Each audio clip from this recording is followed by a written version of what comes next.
Olá, amigos do Quartel-General, é um imenso prazer estar com vocês mais uma vez no estudo para a Polícia Penal do Estado de Alagoas, Decreto 38.295. Nós falaremos hoje sobre procedimento disciplinar, um passo a passo do procedimento disciplinar para verificar o quê? A responsabilização do sentenciado, do preso.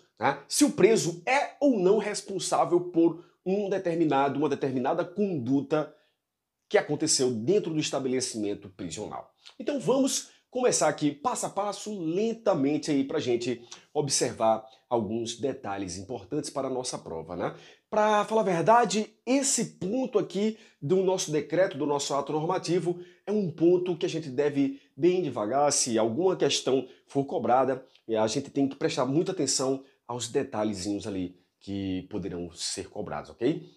Preste muita atenção, porque é um estudo mais lento do nosso ato normativo, beleza? Vamos com muita calma. Nós temos aqui, vocês como policiais penais do Estado, vocês verão diversas condutas indevidas, ou testemunharão, ou terão conhecimento de uma conduta indevida.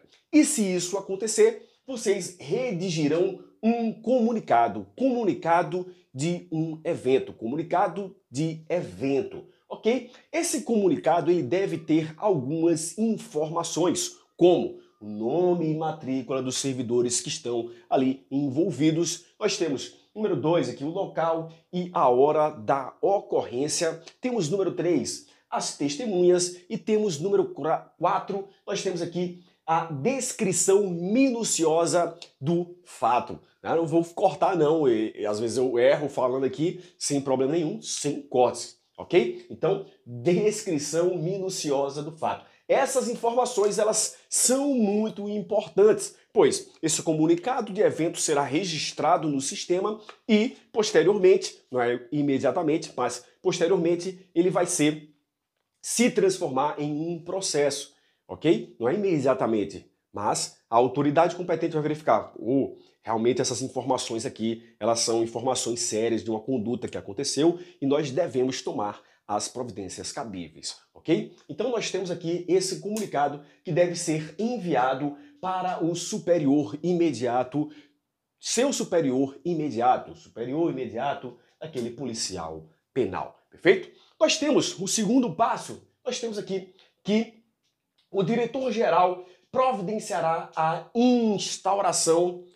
instauração do processo disciplinar. Vou colocar assim, PDI, processo disciplinado interno, processo disciplinado preso, PDP, enfim, algumas nomenclaturas aí de estado para estado mudam um pouco, mas a ideia é a mesma, ok? Um processo disciplinar. Nós temos aqui, diretor providencia a instauração, e quem é que instaurará esse processo? Nós temos aqui, uma comissão formada por 3 servidores, mais o secretário que está aqui em cor diferente, ok? Nós temos o seguinte, vou sair um pouquinho da tela aqui, que nesse momento o preso e o seu defensor deverão ter ciência da acusação. Lembrando que o defensor pode ser um defensor constituído, ou, se o preso não tiver um defensor, poderá ser designado aí um defensor dativo, perfeito? E aí é facultado a esse defensor o quê? Produção de provas e também a inquirição de testemunhas por intermédio do presidente da comissão. Então, esse defensor, ele não inquire diretamente as testemunhas, mas sim o presidente da comissão, ok? Ou por meio do presidente da comissão. Beleza? Tranquilo?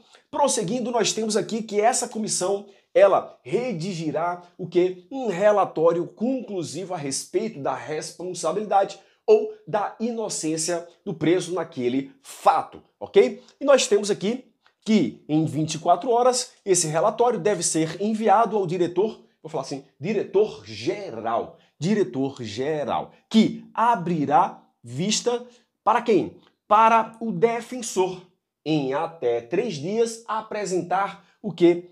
Para apresentar as alegações finais. Então, muito interessante essa observação. A gente observa aqui que existem diversos momentos aqui de defesa, beleza? Ou da prática da defesa, ou da participação da defesa, melhor dizendo, da participação do defensor, perfeito? Então temos aqui alegações finais. Posteriormente, o diretor vai enviar esse processo para quem? Para o conselho disciplinar. Então tá aqui a seta número 1 para o conselho disciplinar. E o conselho disciplinar, analisando aquelas informações, ele vai ficar, essas possíveis sanções devem ser aplicadas pelo diretor. Então o conselho disciplinar ele vai fazer o quê? Ele vai devolver aqui, ó, para o diretor. Passo número 2, ó, tá vendo? 2 setas aqui, ó. Vai para o conselho disciplinar e volta aqui, ó, para o diretor para aplicar sanções. Quais são as sanções? Por exemplo, professor, advertência, repreensão, suspensão ou restrição de regalias, suspensão ou restrição de direitos, perfeito? Então nós temos aqui ou aplicação de sanções ou o arquivamento desse processo, perfeito? Então nós temos aqui essa decisão pelo diretor, beleza. Mas da decisão do diretor, nós temos a possibilidade aqui de um recurso para o diretor do sistema penitenciário. Ele recebendo essas informações, ele terá o prazo de 48 horas para se manifestar, ou seja, para decidir a respeito daquela demanda que chegar aqui. Ou seja, tem uma decisão, a defesa, por exemplo, vai recorrer e vai decidir, né, se mantém aquela decisão da instância inferior ou se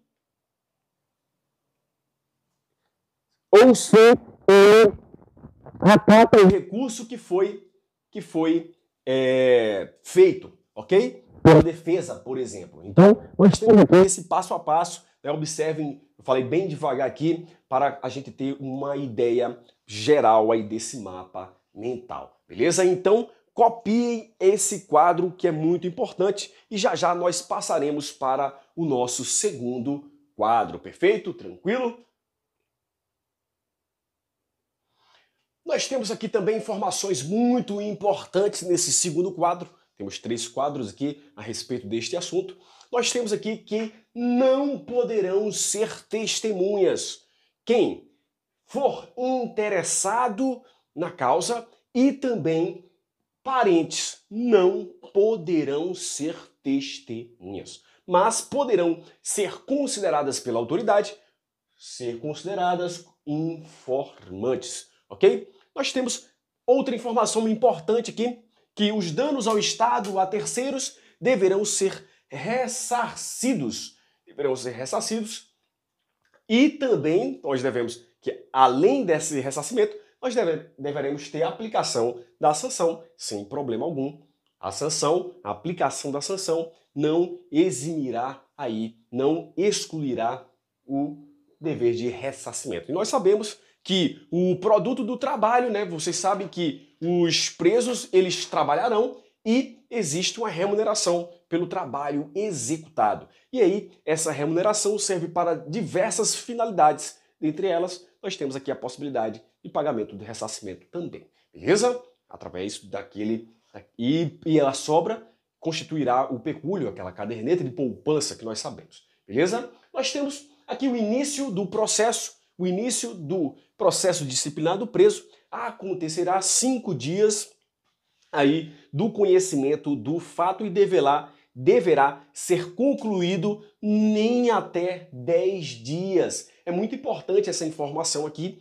É sempre importante nós observarmos os prazos até 10 dias, até 5 dias, ou quando não tiver tiver só 5 dias úteis, enfim, nós devemos prestar muita atenção a esses detalhes aí, ok? Então, início do processo disciplinar em até 5 dias do fato, e conclusão até 10 dias, beleza? E nós temos que pode ocorrer aí um atraso e pode ocorrer a extinção da punibilidade, ou seja, o Estado não poder mais punir um determinado indivíduo quando transcorridos quantos dias?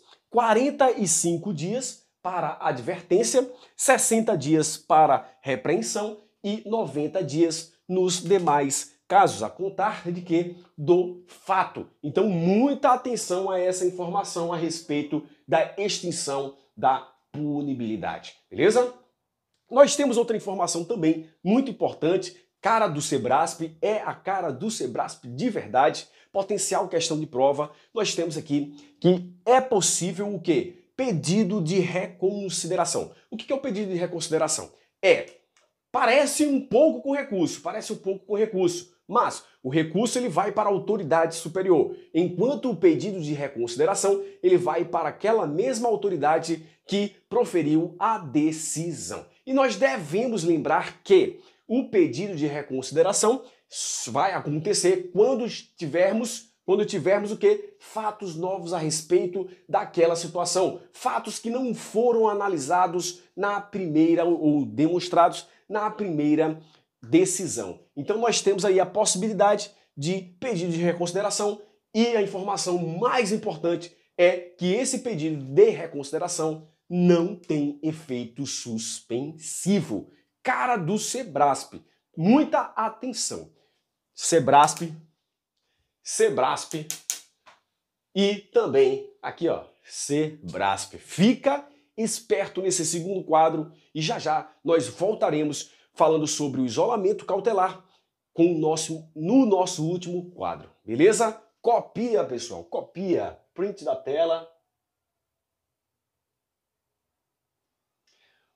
Por último, nós temos aqui o isolamento cautelar, muito importante. O isolamento cautelar não é sanção disciplinar, beleza? Não é sanção disciplinar, é uma medida preventiva, ok? Nós temos aqui que o isolamento cautelar, ele é decretado pelo diretor, e deverá ser comunicado em 24 horas ao juiz da execução penal. Perfeito, tranquilo, ok. Prazo do isolamento cautelar, até 10 dias. Quais são as 4 situações de decretação desse isolamento cautelar? Nós temos número 1, iminência de falta grave, ou quando ela tiver sido iniciada, mas for frustrada. Perfeito? Frustração. Eu coloquei aqui frustração, é frustração com R, beleza? Frustração. Nós temos número 2 aqui, perigo, ameaça à integridade física do preso. Lembrando que essas duas situações aqui devem ser devidamente comprovadas. Nem precisava falar sobre isso, né? Sempre tudo deve ser devidamente comprovado. Terceira situação, nós temos aqui medida de segurança pessoal do próprio preso e deverá ser requerido pelo próprio preso, deverá ser requerida essa medida de segurança pessoal. Lembrando que poderemos ter vários períodos de 10 dias aí e na renovação, na continuidade ali, deverá o preso se manifestar se quer que continue sendo decretada essa medida de segurança pessoal, beleza? Número 4, nós temos aqui que para qualquer preso, se estivermos tratando de ordem de disciplina do estabelecimento, poderá também ser decretada esse isolamento preventivo, ok? Então nós temos aí o isolamento cautelar, nós temos aí essas situações, 4 situações, beleza? 1, 2, 3 e 4, ok? Então, bem interessantes essas informações para vocês a respeito do processo disciplinar do preso aí e é uma potencial questão de prova, sempre falo para vocês, aqui sempre friso, quando for potencial questão de prova, sempre falarei para vocês, pode ser que caia lá no nosso concurso, ok? Não admitiremos erro nessa e em outras leis que nós passarmos aqui no quartel general para vocês, ok? Muito obrigado mais uma vez, curtam, comentem, compartilhem nossos vídeos e até a próxima!